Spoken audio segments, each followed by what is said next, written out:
Chapter आज आप सभी के लिए लेकर आई हूँ। चैप्टर नंबर 1 पुष्प पादपों में लैंगिक जनन का एक नया टॉपिक, जिसमें कि आज की क्लास में हम पढ़ने वाले हैं गुरु बीजाणु जनन के बारे में।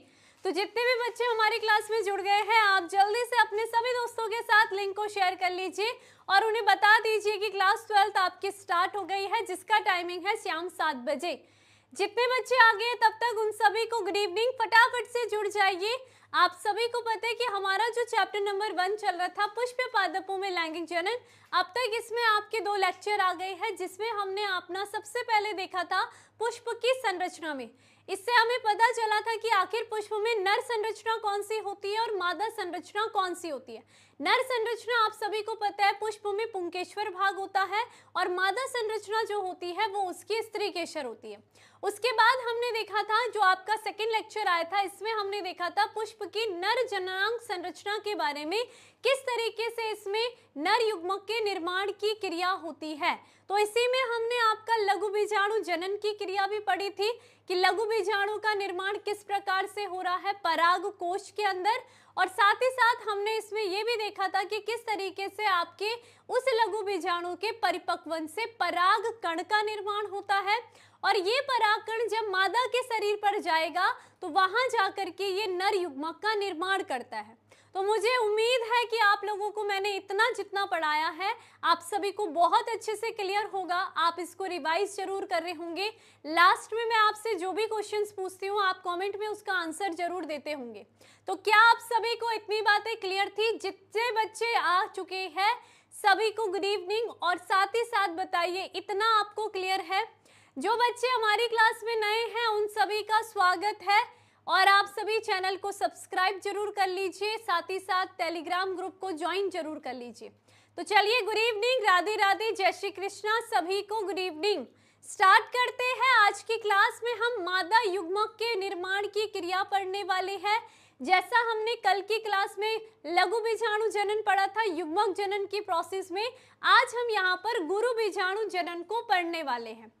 लघु बीजाणु जनन क्योंकि नर युग्मक संरचना में छोटे साइज का होता है, इसलिए हम उसको लघु कहते हैं। लेकिन अगर मादा युग्मक की बात करते हैं तो वो बड़े साइज में होता है, अचल संरचना होती है, इसलिए हम उसको क्या कहेंगे? गुरु बीजाणु कहते हैं। कॉन्सेप्ट क्लियर था? ठीक है, तो स्टार्ट करते हैं आज की क्लास को। आज हम मादा जननांग संरचना के अंदर गुरु बीजाणु निर्माण की क्रिया को पढ़ेंगे और देखेंगे कि आखिर किस तरीके से इससे एक मादा युग्मक का निर्माण होता है। तो ध्यान से पढ़ोगे तो बहुत अच्छे से सब कुछ क्लियर होता हुआ चलेगा। क्लियर है? तो चलो स्टार्ट करते हैं। स्टार्ट करेंगे कहाँ से? मैंने आपको पुष्प की 2 संरचना पढ़ाई थी, जो कि थी आपकी पुंकेश्वर और स्त्री केसर। अगर आप देखोगे लैंगिक जनन की प्रवस्था में, तो अभी हम लैंगिक जनन की पूर्व प्रवस्था पढ़ रहे हैं, यानी कि हम इसको निषेचन पूर्व प्रवस्था कह लेते हैं। ठीक है, हम क्या पढ़ रहे हैं अभी? निषेचन पूर्व प्रवस्था में, निषेचन पूर्व प्रवस्था में हम यहाँ पर पढ़ रहे हैं कौन सी क्रिया? इसमें आपकी 2 क्रिया होती है। एक होती है आपकी युग्मक जनन की, युग्मक जनन की क्रिया होती है ना? युग्मक जनन की क्रिया होती है, जिसमें हम यहाँ पर क्या देख रहे हैं? पहले तो हमने लघु बीजाणु जनन की क्रिया देखी, लघु बीजाणु जनन हम इसमें देख रहे थे। ठीक है, और दूसरा आपका क्या हो जाता है? आज की क्लास में हम क्या देखेंगे? गुरु बीजाणु जनन देखेंगे कि किस तरीके से इस गुरु बीजाणु जनन के द्वारा फिर लास्ट में आपका गुरु बीजाणु का निर्माण और उससे मादा युग्मक का निर्माण होता है।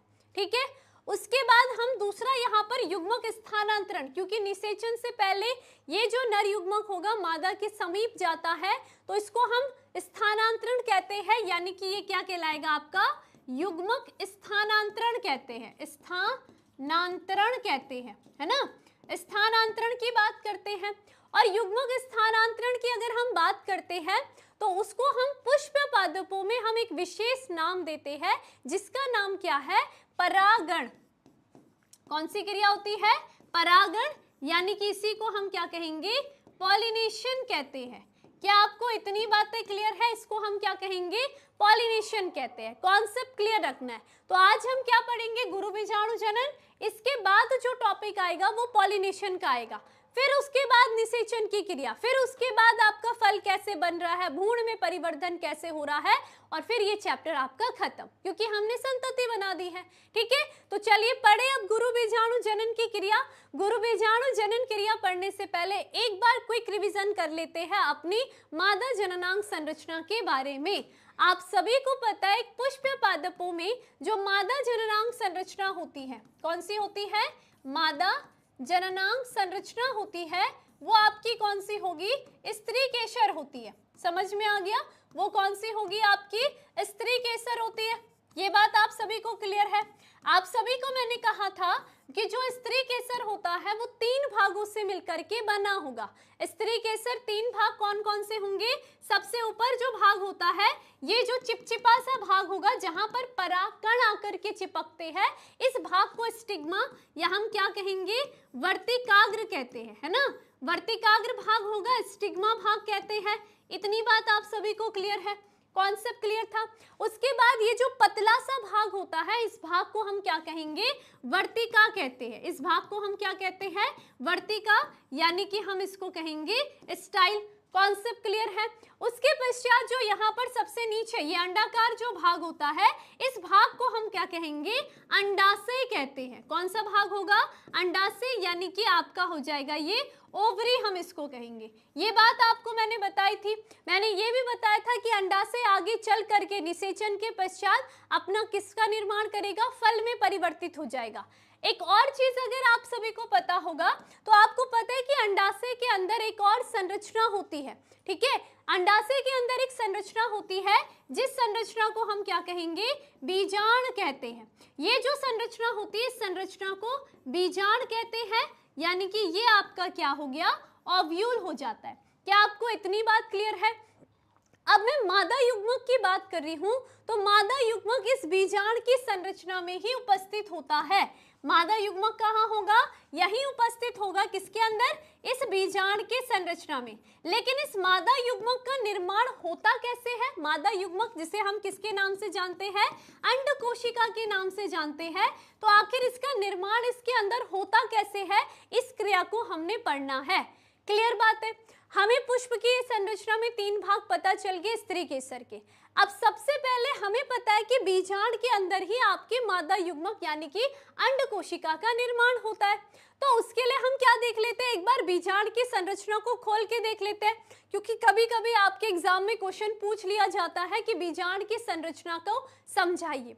तो पहले हम बीजांड की संरचना को देख लेते हैं और फिर देखेंगे कि आखिर इसके अंदर किस तरीके से गुरु बीजाणु का निर्माण होगा और गुरु बीजाणु से किस तरीके से एक मादा युग्मक का निर्माण होता है। क्या आपको इतनी बात क्लियर है। तो अभी हम इस अंडाशय के अंदर पड़ी हुई ये जो बीजांड की संरचना है, इस संरचना को बनाते हैं और देखते हैं कि इसमें कौन कौन से भाग होते हैं और फिर देखेंगे कि इसके अंदर गुरु बीजाणु का निर्माण कैसे होता है। Concept clear. तो चलिए हमारा जो दूसरा टॉपिक होगा वो होगा बीजांड की संरचना का। तो बीजांड की संरचना किस प्रकार से होती है इसके बारे में हम बात करते हैं। देखिए, आपको पता है कि ये जो मादा जननांग की संरचना थी ये आपके किस भाग में थी, आपके ये जो भाग आता है ये आपका आ गया था पुष्पाशन भाग। पुष्पाशन भाग के ऊपर होता है एक और भाग, जिस भाग को हम क्या कहेंगे, अपरा भाग कहते हैं। अपरा यानी कि इसको हम कहते हैं प्लेसेंटा, प्लेसेंटा भाग कहते हैं। कॉन्सेप्ट क्लियर है। इस प्लेसेंटा, ये जो प्लेसेंटा भाग होगा ये क्या है, आपके पुष्पाशन और बीजांड के बीच की एक तरीके से कड़ी होती है। समझ गए। ठीक है। इस अपरा के साथ ही जुड़ा रहता है एक संरचना, जिस संरचना को हम क्या कहेंगे, ये जो संरचना होती है आपकी, इस संरचना को कहेंगे बीजांड वृंत। ये क्या है, बीजांड वृंत, यानी कि बीजांड का वृंत यानी कि बीजांड की डंठल। ये वो संरचना होगी जो कि क्या कर रही है, आपका जो स्त्री केसर बीजांड है उस बीजांड को किससे जोड़ के रख रही है, आपके अंडाशय भाग से जोड़े रखने का काम करी। क्योंकि आपको पता है ना इसके बाहर तो अंडाशय होगा। ठीक है, ये अपरा तो अंदर है अंडाशय के, इसके बाहर अंडाशय होगा। हम अंदर बीजांड की संरचना देख रहे हैं। तो ये जो संरचना होती है इस संरचना को हम क्या कहेंगे, बीजांड वृंत कहते हैं। इसी बीजांड वृंत की अगर हम बात करते हैं, इसमें एक नाभिक उपस्थित होता है और ये जो नाभिक होगा इसको हम क्या कहेंगे, हाइलम कहते हैं। ठीक है, ये कौन सी संरचना है, हाइलम की संरचना है। अब यहाँ पर बात आ जाती है क्या, हम देखते हैं ये जो मध्य का भाग होगा, ठीक है, बीजांड के ये जो मध्य का भाग होता है, इस भाग को कहते हैं न्यूक्लियस, यानी कि बीजांडकाय कहते हैं, जिसके अंदर क्या होंगी, बहुत सारी कोशिकाएं उपस्थित होती है, ठीक है। ये क्या है आपका बीजांडकाय की संरचना है, जिसमें क्या है आपकी बहुत सारी कोशिकाओं का समूह उपस्थित है, ये बीजांडकाय होगा। जो बीजांडकाय होता है उसके ऊपर दो आवरण उपस्थित होते हैं, ठीक है। तो मैं ये कह सकती हूँ कि जो बीजांड होगा वो दो अध्य आवरणों से मिलकर बना होता है। तो अगर हम इसके अध्य आवरण की बात करते हैं तो एक अध्य आवरण ये रहा, ठीक है, जो कि इस तरीके से होगा अंतः अध्य आवरण, और दूसरा अध्य आवरण क्या होगा, इसके बाहर से उपस्थित होगा, ठीक है। ये कुछ इस तरीके से क्या है, आपको ये अध्य आवरण दिखाई दे रहा है। तो पहला हमने कहा ये जो बाहर का अध्य आवरण है इसे हम बाह्य अध्य आवरण कहेंगे, अध्य आवरण कहते हैं, क्लियर बात है। और ये जो अंदर का आवरण है इसको हम क्या कहेंगे, अंतः अध्य आवरण कहते हैं, अध्य आवरण कहते हैं, यानी कि ये क्या होगा, एक्सटर्नल इंटीग्यूमेंट, ठीक है, और ये क्या हो जाएगा आपका इंटरनल इंटीग्यूमेंट हो जाता है। इतनी बात क्लियर है, क्लियर है, ठीक है। इसके अलावा आप देख रहे होंगे यहाँ पर एक स्थान मैंने ऐसा बनाया है जहां पर किसी भी प्रकार का कोई भी अध्य आवरण नहीं है, ठीक है। ये एक छिद्र जैसी संरचना है, एक दरवाजा, एक प्रवेश जैसी संरचना है। तो इस संरचना को हम क्या कहेंगे, बीजांड द्वार कहते हैं। ये संरचना आती है आपकी माइक्रोपाइल कहते हैं, बीजांड द्वार कहते हैं, माइक्रोपाइल कहेंगे, इसको हम क्या कहते हैं, बीजांड द्वार कहते हैं। और इस बीजांड द्वार के ठीक सम्मुख एक संरचना होती है जिसे क्या कहते हैं, चलाजा कहते हैं। क्या आपको इतनी बातें क्लियर हो गई है? हमने एक बीजांड की संरचना में इन सारे संरचनाओं का अध्ययन किया, जिसमें कि हमने देखा कि सबसे पहले ये जो बीजांड होगा ये आपके अंडाशय से जुड़ा होता है, किसके द्वारा, बीजांड वृंत के द्वारा। यहाँ पर एक नाभिक उपस्थित होता है जिसे हम हाइलम कहते हैं। फिर हम देखते हैं कि बीजांड क्या होगा, दो अध्य आवरणों से मिलकर बना होता है, बाह्य अध्य आवरण, अंतः अध्य आवरण। बीजांड में एक ऐसा भाग भी होता है जहां पर क्या नहीं होगा, छिद्र उपस्थित, यहाँ पर कोई अध्य आवरण उपस्थित नहीं होता है, इसे हम क्या कहेंगे, बीजांड द्वार कहते हैं। और बीजांड द्वार के ठीक सम्मुख जो संरचना होती है इसे हम क्या कहेंगे, चलाजा, या फिर हिंदी में अगर बात करते हैं तो इस भाग को हम निभाग कहते हैं, ठीक है, निभाग यानी कि चलाजा भाग कहता है। इसी के साथ आपको पता है कि मध्य में मैंने एक संरचना बनाई जिसे हम बीजांडकाय कहते हैं। अब आपको ये बात बता दूं कि बीजांडकाय के अंदर ही आपका मादा युग्मक उपस्थित होता है, लेकिन ये बीजांडकाय के अंदर मादा युग्मक का निर्माण किस प्रकार से होता है ये आप कब पढ़ोगे, जब हम गुरु बीजाणु जनन की क्रिया पढ़ेंगे। तो पहले तो मुझे ये बता दीजिए क्या हर बच्चे को ये क्लियर हो गया है, विभाग नहीं निभाग, चंद्रा कुमार विभाग नहीं निभाग की बात करिए, ना से नाना जी, ठीक है, बताओ इतनी बात क्लियर है। निभाग बोला है, निभाग, विभाग नहीं, बाप रे ये सब विभाग लिख रखे हैं, ना नहीं दिख रहा क्या तुम्हें वो,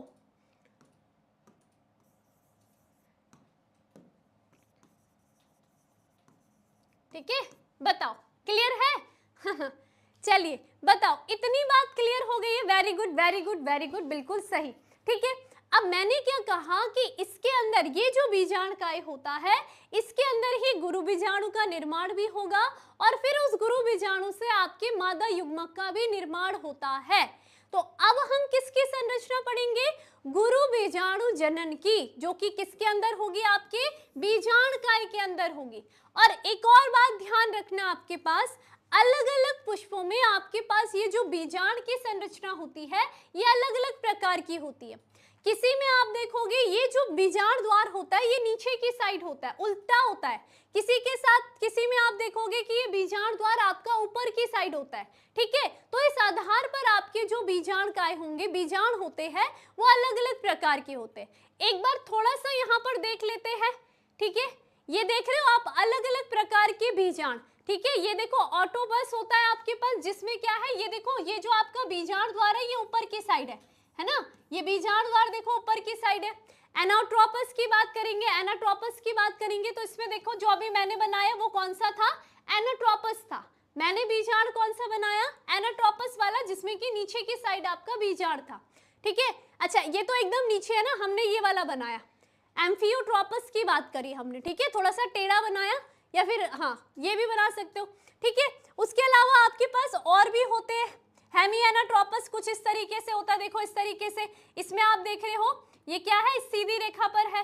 किसी में क्या होता है, कैम्पाइलोट्रोपस होता है, किसी में देखो यहाँ पर एकदम उल्टा ही होता है, पूरे आपका 180 डिग्री में घुमा हुआ बीजांड है। तो ये अलग अलग पुष्पों में बीजांड की संरचना अलग अलग होती है। आप एग्जाम में कोई भी बीजांड की संरचना बना सकते हो, बस समझ में आना चाहिए और आपकी जो नेमिंग हो वो सही होनी चाहिए। अच्छा ज्यादातर आपका एक तो ऑटोट्रोपस होता है, एट्रोपस होता है, और एक क्या होता है, एनाट्रोपस होता है, ठीक है, ये ध्यान रखना है। चलो अब हम क्या देखेंगे, हम यहाँ पर गुरु बीजाणु की संरचना देखते हैं। कैसे देखेंगे, तो यहाँ पर पहले डेफिनेशन में आपको बोल रहा है क्या कि गुरु बीजाणु क्या होता है। गुरु बीजाणु जनन का मतलब ये है कि गुरु बीजाणु मात्र कोशिका में अर्धसूत्री विभाजन के पश्चात 4 गुरु बीजाणु की रचना का प्रक्रम आपका गुरु बीजाणु जनन कहलाता है, ठीक है। चलो अब हम बात करने वाले किसकी, गुरु बीजाणु जनन की। तो गुरु बीजाणु जनन का मतलब हम क्या समझते हैं, पहले हम समझते हैं डायग्राम से, फिर उसको एक्सप्लेन करते हैं, ठीक है। चलो सबसे पहले हम यहाँ पर देख रहे हैं किसकी संरचना। मैंने आपको कहा आपके पास एक बीजांड काय होता है, ये आपके पास बीजांड की संरचना है, और इसमें आपको दिख रहा है कि ये कौन सी है, मध्य भाग में आपका बीजांड काय होता है। तो मैंने इस बीजांड काय को बाहर निकाल के देखा तो ये कुछ इस तरीके से है, जिसमें आपकी अलग अलग प्रकार की कोशिकाएं आपको दिखाई देती है। बहुत सारी इसमें क्या होंगी, आपकी कोशिकाएं उपस्थित होती है। इसे हमने क्या कहा, बीजांड काय, यानी कि न्यूसेलस हम इसको कहते हैं। ये रहा आपका बीजांड काय की संरचना। अब देखिए इस बीजांड काय कोशिका में ही कुछ ऐसी कोशिका होती है जो क्या होंगी, साइज में बड़ी होती है। इसमें एक कोशिका होती है जो साइज में काफी बड़ी होती है। इस कोशिका को हम क्या कहेंगे, परपशु कोशिका कहते हैं। परपशु कोशिका कहते हैं, समझ में आ गया, परपशु कोशिका कहते हैं। और ये जितनी भी अभी तक हमने संरचना पढ़ी, जितनी भी संरचना पढ़ी, ये सब कैसी है, द्विगुणित है। इसमें भी द्विगुणित है। परपशु कोशिका की बात करेंगे, ये भी द्विगुणित है। तो सबसे पहले जो परपशु कोशिका होगी, इसमें समसूत्री विभाजन की क्रिया होती है। यहाँ पर क्या होगा आपका, सबसे पहले समसूत्री विभाजन की क्रिया होगी। तो समसूत्री विभाजन की क्रिया हुई है, तो इसका मतलब जो गुणसूत्र होंगे वो समान होंगे, ठीक है, गुणसूत्र समान होंगे, यानी कि इसके पश्चात जो दोनों कोशिकाएं बनेंगी वो कैसी बनेंगी, द्विगुणित बनती है। तो इसमें एक कोशिका तो सेम लघु बीजाणु जनन की तरह बनती है, वो होती है आपकी प्राथमिक भित्तीय कोशिका। ये कौन सी कोशिका होती है, प्राथमिक भित्तीय कोशिका होती है, भित्तीय कोशिका होती है। लेकिन जो दूसरी कोशिका होती है उसे हम क्या कहेंगे, गुरु बीजाणु मात्र कोशिका कहते हैं।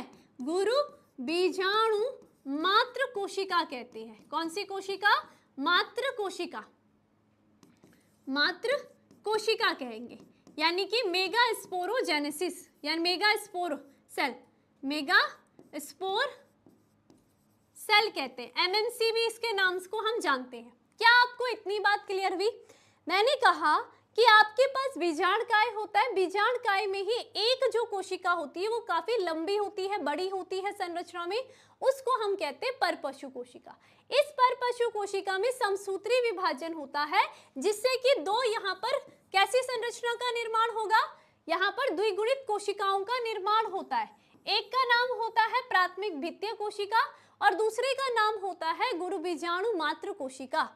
तो जब हम यहाँ पर संरचना बनाएंगे फिर हमको पता चलेगा कैसे। हमने कहा बीजांड काय में अब मैं किसी कोशिकाओं को ना दिखा करके केवल इन्हीं दो कोशिकाओं को दिखाती हूँ। तो ये दो कोशिकाएं कुछ इस तरीके से है। एक आपकी होती है यहाँ पर कौन सी, ये जो कोशिकाएं होंगी, चलो इस तरीके से बना देते हैं, ठीक है। एक कोशिका कौन सी है आपकी, ये जो कोशिका है वो प्राथमिक भित्तीय कोशिका है, और दूसरी जो कोशिका आप दिखा रहे हो वो कोशिका कौन सी है आपकी, गुरु बीजाणु मात्र कोशिका, और बाकी इसमें और भी सेल होती है, ठीक है। तो ये दो कोशिकाएं हमने दिखा दी। अब देखो प्राथमिक भित्तीय कोशिका या तो क्या करेगी, विभाजन करती रहेगी, और या फिर ये क्या करती है, यहाँ पर किसी भी प्रकार का इसमें विभाजन नहीं होगा, ये इसमें ऐसी कि इस बीजाणुकाय में जैसी है वैसी की वैसी बनी रहेगी, ठीक है। लेकिन जो आपकी गुरु बीजाणु मात्र कोशिका होती है ना, जो कि एक द्विगुणित संरचना है, अब इसमें क्या होगा, इसमें होता है अर्धसूत्री विभाजन। और अगर अर्धसूत्री विभाजन हुआ तो यहाँ पर 4 गुरु बीजाणु बनेंगे और वो कैसे होंगे, अगुणित संरचना में होंगे। तो हम यहाँ पर आगे से देख लेते हैं। क्या हमने कहा, एक बीजाणुकाय में आपकी 2 कोशिका थी, एक थी आपकी प्राथमिक भित्तीय कोशिका, प्राथमिक भित्तीय कोशिका थी, ठीक है, प्राथमिक भित्तीय कोशिका थी। और दूसरी जो कोशिका थी, अगर हम उसकी बात करते हैं तो वो जो कोशिका है वो आपकी कौन सी कोशिका है, गुरु बीजाणु मात्र कोशिका, गुरु बीजाणु मात्र कोशिका है, मात्र कोशिका है, ठीक है। एमएमसी की हमने बात करी, जो कि कैसी संरचना है, एक द्विगुणित संरचना है। अब इस कोशिका में ये जो देखो, ये वाली कोशिका कुछ काम नहीं करेगी, या तो विभाजन करेगी या तो वैसी की वैसी रहेगी। मेन काम किसका है आपका, इस गुरु बीजाणु मात्र कोशिका का। तो देखिए, जब क्या होगा, इस गुरु बीजाणु मात्र कोशिका में अर्धसूत्री विभाजन होता है। कौन सा विभाजन होगा, अर्धसूत्री विभाजन की क्रिया होगी। तो आप सभी को पता है कि इस बीजाणुकाय के अंदर आपके 4 गुरु बीजाणु का निर्माण होगा। और वो 4 गुरु बीजाणु आपको कैसे दिखाई देंगे, ये आपका बीजाणुकाय है और इसके अंदर वो जो 4 गुरु बीजाणु है वो आपको कुछ इस तरीके से दिखाई देंगे, 1 2 3 4। अर्धसूत्री विभाजन के पश्चात 4 गुरु बीजाणु का निर्माण हो चुका है, हो गया, ठीक है।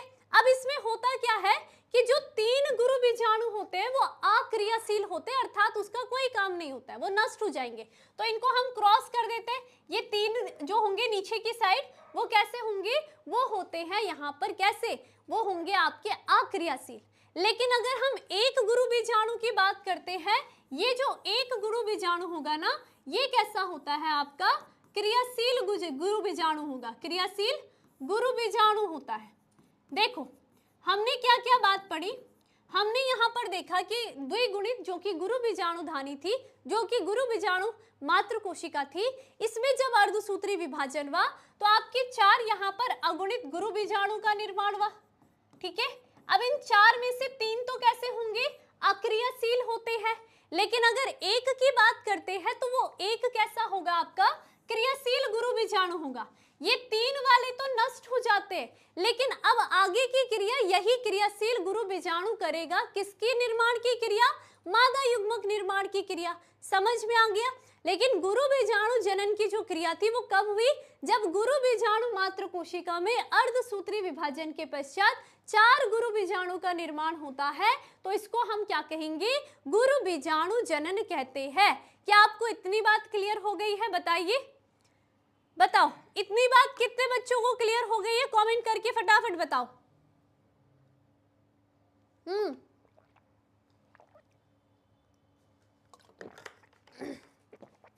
बताइए, ठीक है, ठीक है, समझ में आ गया।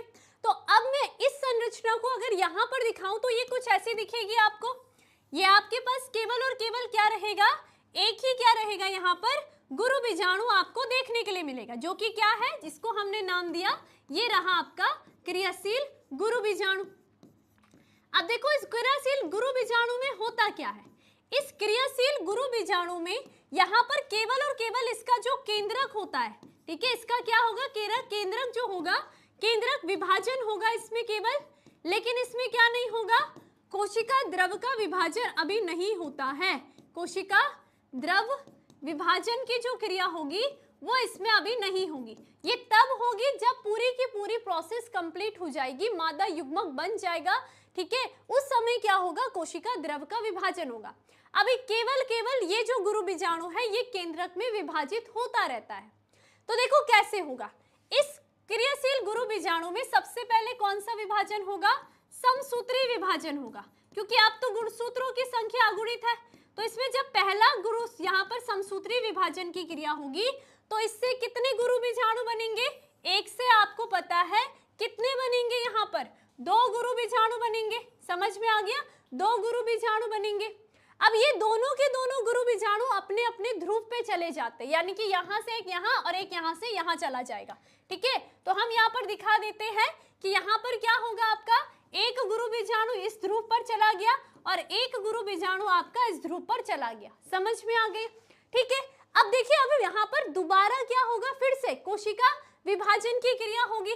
तो यहाँ पर अगेन क्या हो रहा है, समसूत्री विभाजन की क्रिया होगी, समसूत्री विभाजन की क्रिया होगी। और इस समसूत्री विभाजन के पश्चात अब यहाँ पर एक है तो एक से दूसरे, यानी कि एक कोशिका एक केंद्रक से दो केंद्रक और का निर्माण हो जाएगा ध्रुवों पर, है ना। तो ध्रुवों पर हमने देखा कि यहाँ पर क्या हो गया है, दो थे तो दो से कितने हो गए, अब यहाँ पर दो से यहाँ पर कितने हो गए, एक से दो, दो से चार हो गए। ठीक है, अब ये जो चार वाली संरचना है मैं इसको यहाँ पीछे बना देती हूँ। तो यहाँ पर हमने देखा ये जो चार वाले गुरु बीजाणु थे ना, ये जो चार गुरु बीजाणु थे ये कैसे है आपके, एक दो और एक दो। ठीक है, अब इनमें वापस क्या होगा, समसूत्री विभाजन होगा और समसूत्री विभाजन के पश्चात अब यहाँ चार से कितने गुरु बीजाणु बनेंगे, 8 गुरु बीजाणु बनेंगे। यानी कि चार तो इस ध्रुव पर रहेंगे चलाजा वाली साइड में और चार आपके कहाँ रहेंगे, इधर कौन सा है, बीजाण द्वाल वाली संरचना, वहां पर उपस्थित रहेंगे। अब यहाँ पर देखो होता क्या है, 8 जब यहाँ पर आपके केंद्रक बन जाते हैं तो 8 केंद्रक के पश्चात यहाँ साइड से दो जो आपके क्या होंगे, केंद्रक होंगे, वो मध्य में आ जाते हैं।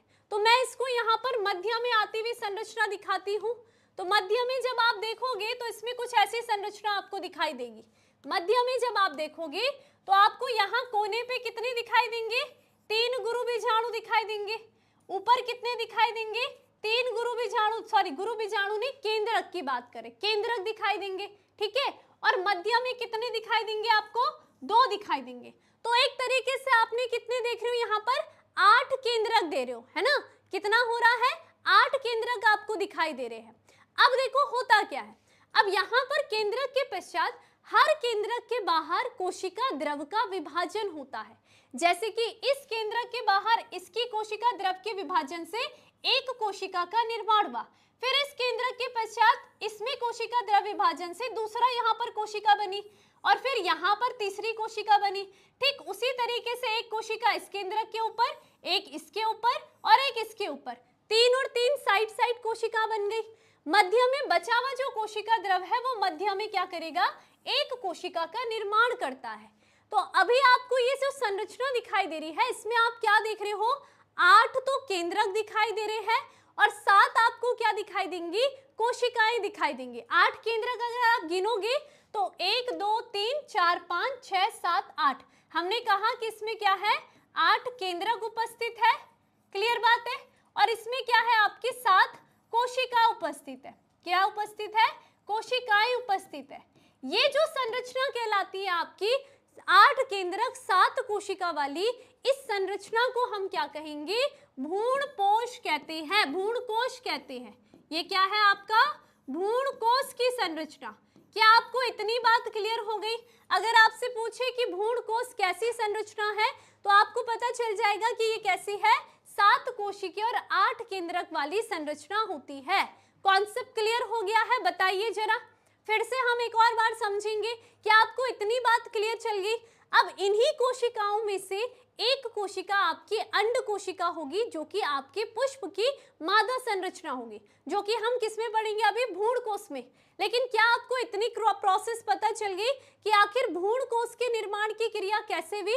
तो देखिए फिर से एक बार हम फिर से देखेंगे। क्या हमने शुरू से देखा, हमने कहा कि बीजांड के अंदर एक संरचना उपस्थित होती है जिसे हमने बीजांडकाय कहा। ये जो बीजांडकाय होती है इसमें बहुत सारी कोशिकाएं होती है। इन्हीं में से एक साइज में बड़ी कोशिका होगी जिसे हम कहते हैं परपशु कोशिका। ये जो परपशु कोशिका होगी ये क्या है, ये देखो जितनी भी अभी तक संरचना पड़ी वो सारी द्विगुणित होती है। ठीक है, तो ये जो परपशु कोशिका होगी ये भी एक द्विगुणित संरचना है। जब इसमें समसूत्री विभाजन होगा तो इसका मतलब गुणसूत्रों में कोई चेंजेस नहीं होंगे, है ना। यहाँ पर जो 2 कोशिकाएं बनेंगी वो कैसे बनेंगी, समान गुणसूत्र वाली। तो पहली जो कोशिका बनी वो प्राथमिक भित्तीय कोशिका बनी, दूसरी जो कोशिका बनी वो गुरु बीजाणु मात्र कोशिका बनी। समझ में आ गया? प्राथमिक भित्तीय कोशिका या तो विभाजन की क्रिया होगी इसमें या तो नहीं होगी, लेकिन ये जो गुरु बीजाणु मात्र कोशिका होगी ये वही कोशिका होगी जिसमें अर्धसूत्री विभाजन की क्रिया से आपके 4 गुरु बीजाणु बनेंगे। यानी कि जो गुरु बीजाणु जनन की क्रिया है वो आपको इस कोशिका में अर्धसूत्री विभाजन के पश्चात दिखेगी। तो अब हम अगर इसको बीजांडकाय के अंदर दिखाते हैं तो ये आपको इस तरीके से दिखाई देंगी दोनों कोशिकाएं, ठीक है। उसके बाद हम यहाँ पर देख रहे हैं क्या, हमने यहाँ पर देखा कि एक प्राथमिक द्वितीय कोशिका ये रही और आपकी गुरु बीजाणु मात्र कोशिका ये रही। अब देखिए इस गुरु बीजाणु मात्र कोशिका में अर्धसूत्री विभाजन, अर्धसूत्री विभाजन से 4 कोशिकाएं बनती थी, है ना। तो वो 4 कौन बने आपके, उन्हें हमने कहा गुरु बीजाणु। अब ये जो गुरु बीजाणु है यहाँ तक की क्रिया आपकी गुरु बीजाणु जनन कहलाती है। लेकिन यहाँ पर ये जो गुरु बीजाणु होते हैं इनमें से 3 जो गुरु बीजाणु है आपके नीचे की साइड, कौन सी साइड है ये, चलाजा वाली। अगर इसके ऊपर मैं बीजाणु की संरचना बनाऊंगी तो नीचे वाली जो साइड होता है, जो साइड होगी उसको हम कहेंगे वो बीजाणु द्वार के सम्मुख की संरचना है। तो देखो जो चलाजा वाला साइड में आपका गुरु बीजाणु होता है वो कैसा होगा, क्रियाशील होता है। इसमें क्या होगा, केंद्रक विभाजन होगा और इससे पहले 2 केंद्रक का निर्माण, फिर उसके बाद 4 केंद्रक का निर्माण और उसके बाद क्या होगा 8 केंद्रक का निर्माण होता है समसूत्री विभाजन के पश्चात।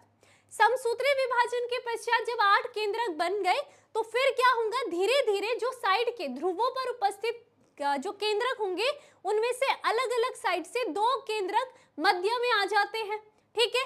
अब यहाँ पर जैसे ये आगे तो इसके पश्चात यहाँ पर इसके कोशिका द्रव में विभाजन होगा। कोशिका द्रव में विभाजन से किसका निर्माण होगा, इनके ऊपर कोशिका का निर्माण होगा। और ये कोशिकाएं प्रत्येक केंद्रक के ऊपर आप देखोगे एक एक कोशिकाओं का निर्माण हुआ जो कि ध्रुवों की साइड से। लेकिन मध्य में जो बचा कोशिका द्रव है वो मात्र एक कोशिका का निर्माण करता है, जिससे कि आपको बीजांड के अंदर कैसी संरचना दिखाई देती है, 8 केंद्रक वाली और 7 कोशिका वाली। जिस संरचना का नाम होता है भ्रूणकोश, ठीक है। तो जब भी हम अगर बीजांड की संरचना में भ्रूणकोश को दिखाएंगे तो देखो आप इजी से दिखा सकते हो। इसी के ऊपर आपको पता है कि हमारा बीजांड उपस्थित है, ये इसका अध्यावरण और ये इसका बाह्य अध्यावरण। तो आपका बीजांड कुछ उस स्थिति में कुछ आपको ऐसा नजर आता है, ठीक है, समझ गए, ठीक है। इतनी बात आप सभी ने क्लियर रखना है। बताइए क्लियर बात हो गई है, इतनी बात समझ में आ गई। तो इस स्टेज में आपका भ्रूणकोश के निर्माण के समय आपका जो बीजांड दिखाई देगा, अभी उसके अंदर बीजांडकाय के अंदर आपको क्या दिखाई देगा, इस तरीके से भ्रूणकोश की संरचना। और भ्रूणकोश कैसी संरचना है, 8 केंद्रक और 7 कोशिका वाली। इंपॉर्टेंट क्वेश्चन है ये आप सभी के लिए, ठीक है। और इसके अंदर हर जो केंद्रक है वो सारे के सारे कैसे है, अगुणित संरचना में है, जिनमें गुणसूत्रों की संख्या आधी होती है। Concept clear. अब यहाँ पर बात आती है किसकी, कि भ्रूणकोश के अंदर ये जो नई कोशिकाएं बनी है इसमें हमारा मादा युग्मक कहाँ है। तो मादा युग्मक का निर्माण हमें तब पता चलेगा जब हम इन कोशिकाओं को नेम देंगे। तो इन कोशिकाओं का अलग अलग नाम होता है इनके कार्यों के अनुसार। तो चलिए भ्रूणकोश की संरचना को देख लेते हैं। भ्रूणकोश की संरचना हम देखेंगे, लेकिन उससे पहले एक बार अपने एनसीईआरटी के डायग्राम को देखो। क्या यहाँ पर दिखाई दिया, देखो क्या था, ये देख रहे हो आप, बीजांडकाय की संरचना दिखाई और ये क्या है, उसके अंदर गुरु बीजाणु मात्र कोशिका। इस गुरु बीजाणु मात्र कोशिका में जैसे ही विभाजन की क्रिया हुई तो आपके यहाँ पर गुरु बीजाणु का निर्माण हुआ। कौन से वाले, गुरु बीजाणु चतुष्क का निर्माण हो गया, ठीक है। जिनमें से 3 जो होंगे वो अक्रियाशील होंगे और एक कैसा होता है, सक्रिय होता है। ये देखो इसमें जब इसके केंद्रक में विभाजन हुआ तो यहाँ पर देखिए ध्रुवों में एक एक केंद्रक बने, फिर एक से कितने बने यहाँ ध्रुवों पर, यहाँ पर अलग अलग ध्रुवों पर 2-2 बने, फिर वहां पर आप क्या देख रहे हो, 4-4 अलग अलग ध्रुवों पर बने, है ना। और फिर देखो जब केंद्रक का निर्माण हो गया उसके पश्चात अब इन केंद्रकों के ऊपर आप देख सकते हो कोशिकाएं बनी, ठीक है। और इस तरीके से आपके पास ये ऊपर 3 कोशिकाएं, मध्य में आपको 2 केंद्रक की संरचना, 1 कोशिका, और नीचे आपको क्या दिखाई देंगे, यहाँ पर 3 कोशिका संरचना दिखाई देती है। तो ये 7 कोशिका 8 केंद्रक की संरचना आपकी भ्रूणकोश दिखाई देगी। अब भ्रूणकोश में हम इनकी संरचनाओं को देखते हैं कि आखिर इनके अंदर उन कोशिकाओं का नाम क्या होता है, ठीक है। तो कोशिकाओं का नाम देख लेते हैं। भ्रूणकोश की संरचना कुछ इस तरीके से होती है। हमने कहा यहाँ साइड में कितनी कोशिकाएं हैं, 3 कोशिकाएं हैं और तीनों कोशिकाओं के पास अपना अपना केंद्रक उपस्थित है। तो ये 3 कोशिका 3 केंद्रक। फिर हमने देखा नीचे जो है बीजांड द्वार के सम्मुख, यहाँ पर भी कितनी कोशिकाएं हैं? 3 कोशिकाएं हैं और तीनों कोशिकाओं के पास आप देख सकते हो अपना अपना केंद्रक उपस्थित है। Concept clear? मध्य में आप जब देखोगे तो मध्य में आपको केवल एक कोशिका दिखाई देगी, और लेकिन इस कोशिका में आप क्या देखते हो, यहाँ पर इनके पास 2 केंद्रक होते हैं जो कि ध्रुवों से आ जाते हैं। क्लियर बात हो गई है? ठीक है। अब यहाँ पर देखो होता क्या, इन कोशिकाओं के नाम की बात करते हैं। सबसे पहले जो ऊपर निभाग की साइड, चलाजा की साइड जो कोशिकाएं होती है, उन कोशिकाओं को हम कहते हैं, या तो इनको हम क्या कहेंगे, प्रतिव्यासांत कोशिका कहेंगे, या हम इनको प्रतिमुख कोशिका भी कहते हैं। ठीक है, ये हो जाती है आपकी प्रतिव्यासांत कोशिका कहेंगे, या फिर हम इनको क्या कहेंगे, प्रतिमुख कोशिकाएं कहेंगे। समझ में आ गया?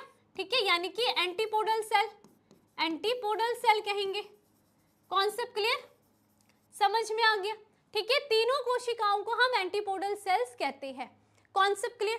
ठीक है, उसके बाद आ जाओ ये वाली कोशिका, ये जो मध्य में उपस्थित कोशिका केवल एक कोशिका है, इसको या तो हम द्वितीयक केंद्रक कहते हैं, या तो हम इसको ध्रुवीय कोशिका कहेंगे। ठीक है, हमने कहा इसको हम या तो क्या कहेंगे, ध्रुवीय कोशिका कहेंगे जिसमें एक केंद्रक होता है, या तो हम इसको क्या कहेंगे, द्वितीयक कोशिका या द्वितीयक केंद्रक कोशिका कहते हैं। द्वितीयक केंद्रक कोशिका यानी कि इसमें क्या है, आपके पास 2 केंद्रक की संरचना होती है इस कोशिका में।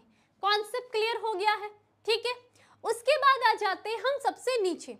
नीचे जो बीजांड द्वार के ठीक ऊपर कोशिकाएं होंगी, ये देखो, पहले तो ये तीनों के तीनों कोशिकाएं मिल करके किसका निर्माण करती हैं, अंड समुच्चय का निर्माण करती है, समुच्चय का निर्माण करती है। ठीक है, इतनी बात क्लियर? तीनों कोशिकाएं। अब इन 3 कोशिकाओं में देखो 2 कोशिकाएं सेम प्रकार की होती है, और वो 2 कोशिकाएं कौन सी होंगी, ये जो ठीक नीचे आपको दिखाई दे रही है ना, ये 2 कोशिका, ये 2 कोशिकाएं आपको दिखाई देंगी। इन कोशिकाओं को हम कहते हैं सहायक कोशिकाएं, सहायक कोशिकाएं कहते हैं। ठीक है, सहायक कोशिका यानी कि सिनर्जिट सेल कहते हैं, सिनर्जिट सेल्स कहते हैं। Concept clear? अब इनका नाम सहायक कोशिका क्यों पड़ा, ये आप तब पढ़ोगे जब आपको मैं द्विनिषेचन की क्रिया पढ़ाऊंगी, किस तरीके से ये सहायता करेंगे निषेचन की क्रिया के लिए, इसलिए हम इसको सहायक कोशिका कहेंगे। लेकिन आप देख रहे हो एक पीछे की साइड भी कोशिका है, तो ये जो पीछे की साइड कोशिका आपको दिखाई दे रही है ना, इसको हम थोड़ा सा अच्छे कलर से बना देते हैं। ठीक है, ये वही कोशिका है आपकी जो कि हम ढूंढ रहे थे। कौन सी कोशिका? इसे हम कहते हैं अंड कोशिका। ये संरचना जो होगी वो अंड कोशिका की होती है, और ये जो अंड कोशिका है वो उस पुष्प का मादा युग्मक की संरचना होती है, मादा युग्मक की संरचना होती है। तो हमें पता चल गया है कि हमारे गुरु बीजाणु जो थे, उस गुरु बीजाणु ने आगे चल करके समसूत्री विभाजन कर करके किसका निर्माण कर दिया है, अंड कोशिका का निर्माण इस भ्रूण कोश के अंदर आपको दिखाई दे रहा है। क्लियर बात हो गई है? बताइए, इतनी बात आप सभी को ध्यान रखनी है। तो मुझे लगता है कि भ्रूण कोश की जो संरचना है वो आप सभी को समझ में आ गई होगी। बताओ, इतनी बात क्लियर है? ठीक है, जो गौतम कह रहे कि एक ओवरी में कितने बीजाणु होते हैं, ये अलग अलग संख्या के आधार पर होंगे।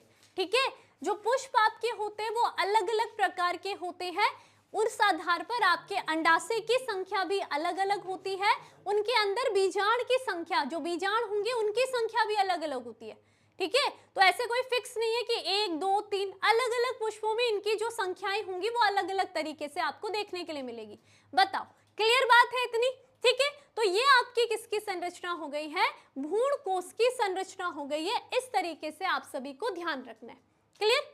ठीक है, तो हमने शुरू से देखा, आज की क्लास में हमें पता चल गया कि अंड कोशिका मादा युग्मक कैसे बना। ठीक है, हमने सबसे पहले क्या देखा, हमने देखा पहले मादा जननांग संरचना जिसमें 3 भाग वर्तिकाग्र, वर्तिका और अंडाशय है। अंडाशय के अंदर बीजांड, बीजांड के अंदर हमने बीजांड की संरचना के बारे में पढ़ा। इस बीजांड की संरचना में हमने देखा कि बीजांडकाय के अंदर किस प्रकार से आपकी गुरु बीजाणु मात्र कोशिका के द्वारा यहाँ पर गुरु बीजाणु निर्माण की क्रिया होती है, और फिर वो गुरु बीजाणु आगे चल करके किस तरीके से आपके भ्रूण कोश का निर्माण करता है, और भ्रूण कोश के अंदर आपकी कौन सी स्थिति, कहाँ पर, किस स्थान पर आपके मादा युग्मक का स्थित होता है। ये क्लियर हो गई है, ठीक है। एक बार गुरु बीजाणु जनन की, यहाँ पर गुरु बीजाणु मात्र कोशिका, गुरु बीजाणु जनन की डेफिनेशन लिखते हैं, तो हम यहाँ पर लिख सकते हैं स्त्री केसर, ठीक है। अगर देखो आप अपनी डेफिनेशन भी बना सकते हो, मैं थोड़ा डीप की डेफिनेशन बना रही हूँ ताकि आपको अच्छे से समझ में आए। हमने कहा क्या, स्त्री केसर, ठीक है, स्त्री केसर के अंडाशय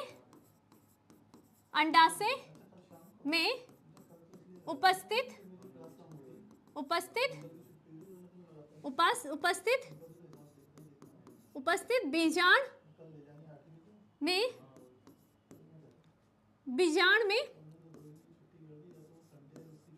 बीजांड में गुरु बीजाणु मात्र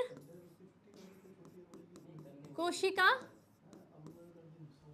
में अर्धसूत्री विभाजन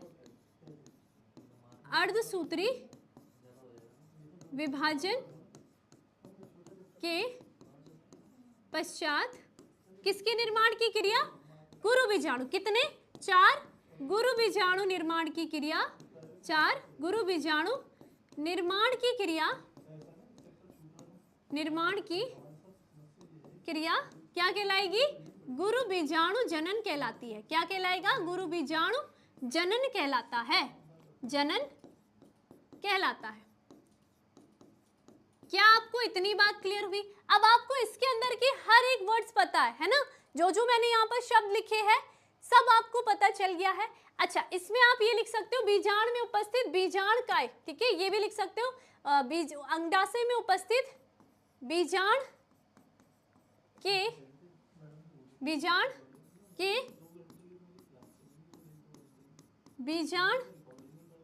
काय की गुरु बीजाणु मात्र कोशिका में, ठीक है। इस तरीके से भी लिख सकते हो, कैसे भी लिखो।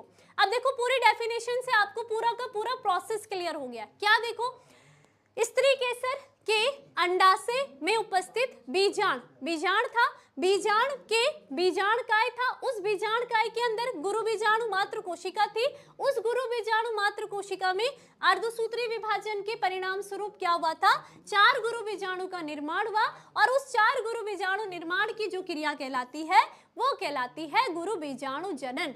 तो कॉन्सेप्ट क्लियर हो गया है आप सभी को, ठीक है। और आपको पता है कि इन 4 में से 3 गुरु बीजाणु निष्क्रिय हो जाएंगे, एक गुरु बीजाणु आगे चल करके भ्रूण कोश का निर्माण करेगा, और उस भ्रूण कोश के अंदर ही हमारा मादा युग्मक होता है। तो युग्मक जनन की प्रोसेस आपकी दोनों में ही क्लियर हो गई है।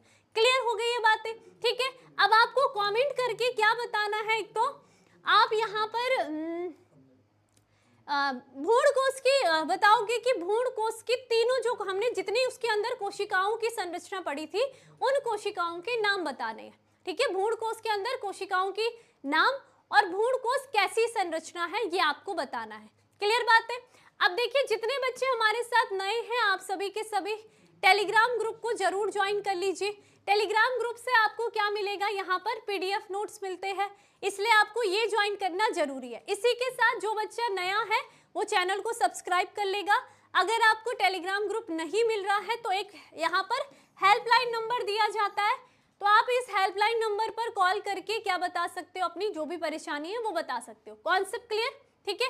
ये भी क्लियर हो गया टेलीग्राम ग्रुप का, ठीक है। तो ये आप सभी ने ध्यान रखना है, और अधिक से अधिक अपने दोस्तों के साथ लिंक को शेयर जरूर किया करो अपने क्लासेस का, ताकि शुरू से ही बच्चे जुड़े तो उनकी शुरू से ही प्रिपरेशन अपने एग्जाम की बहुत अच्छे से हो सके।